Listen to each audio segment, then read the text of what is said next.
Finally এতদিন অপেক্ষা করার পর আমার স্বপ্নের 250 সিসি পালসার বাইক চলে এসেছে। হ্যাঁ ভাই, গাড়ি তো পছন্দ হয়েছে, কিন্তু দাম দর কষ্ট নেবো। বলেন ভাই, আমি শোরুমের প্রতিনিধি। এই যে সরেন ভাই, আমার সাথে আমরা করেন। আমি তো মানে আমার সাথে কথা বলা নাই, আমার সাথে কেন কথা বলে যায়? দাদা দাদা, আমার তো আসছি। এই না সাইড আসেন। একদম ভালো। 3,40,000 এখন 10,000 টাকা ডিসকাউন্ট দিয়ে 3,30,000 বিক্রি করছি। 3,15,000 কিনে নিলাম।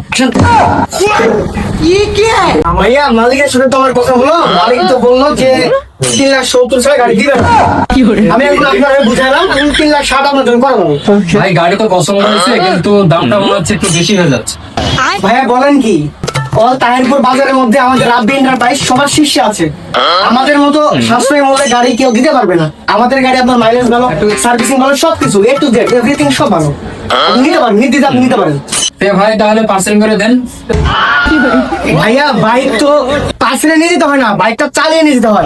ঠিক আছে ভাই, তাহলে বিলটা পেমেন্ট করে আমাকে চাবিটা দিয়ে দেন, চলেন। তাহলে স্যার আপনি ভিতরে বসুন, আমরা গাড়ি রেডি করে দিচ্ছি, আপনি যান। ঠিক আছে, কি বুঝলেন? আমি জন্মগত দালাল।